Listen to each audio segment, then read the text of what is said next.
Bonjour à tous, bienvenue dans le Mag d'Easy Bourse. On commence par le CAC 40 qui a connu une semaine de baisse. On est allé toucher des planchers sous les 3500 points. Les marchés qui ont réagi à plusieurs mauvaises nouvelles comme la révision des perspectives de la Chine. Mais au fond, une seule question préoccupe les investisseurs actuellement. La reprise est-elle réellement au rendez-vous? La bourse de Paris qui a perdu plus de 12% depuis le début de l'année. Et en cette fin de mois, les marchés ont malgré tout salué l'opération de refinancement de la BCE à 3 mois. Un prêt aux banques qui a rassuré sur le besoin de financement des établissements européens. On parle d'ailleurs de l'attitude de la BCE dans un instant avec Marc Toiti. Zoom sur les indicateurs qui feront réagir les marchés. Lundi en France, on gardera un œil sur les indices des directeurs d'achat, notamment dans les services. Les chiffres préliminaires indiquent un accroissement de l'activité, un signe positif pour la croissance. Mercredi, on observera la balance commerciale française pour le mois de mai, l'occasion de voir comment la baisse de l'euro a joué sur nos exportations. Les industriels semblent apprécier. Enfin, jeudi, journée de banque centrale au Royaume-Uni et en zone euro, la BCE qui multiplie depuis quelques temps les rachats d'obligations pour soutenir l'économie et qui ne devrait pas toucher à son taux directeur. Alors, y a-t-il un risque à maintenir des taux aussi bas?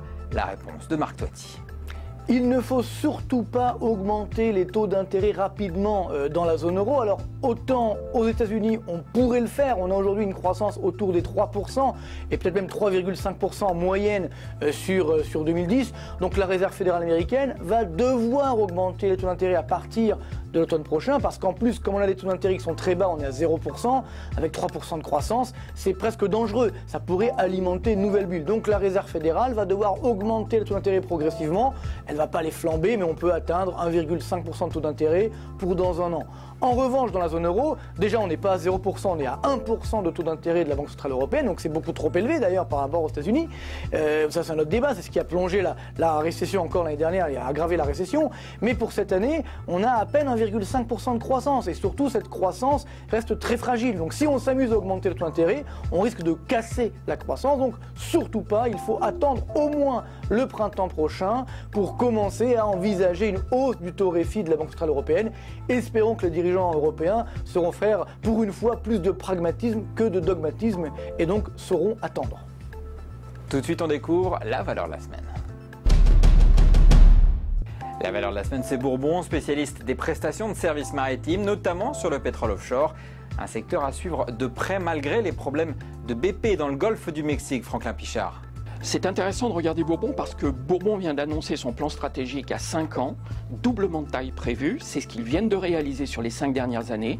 Ils ont déjà doublé de taille, un plan d'investissement de 2 milliards de dollars qui sera totalement financé soit par des cessions d'actifs, soit par un montage qui fait que les nouveaux bateaux, 144 navires achetés, seront financés à 75% à la livraison. Donc, pas de problème sur le cash flow, une très belle visibilité, un environnement très favorable, 7000 plateformes fixes, 7000 plateformes en puits profond et 200 plateformes flottantes. Donc un environnement sur lequel Bourbon n'est pas concurrencé, il a une longueur d'avance, une flotte de navires très moderne, on est très positif sur la valeur, il y a 30% de gains potentiels par rapport au niveau actuel de Bourbon. Le Max est fini pour cette semaine. Rendez-vous la semaine prochaine pour un nouveau décryptage des enjeux du marché. À très vite.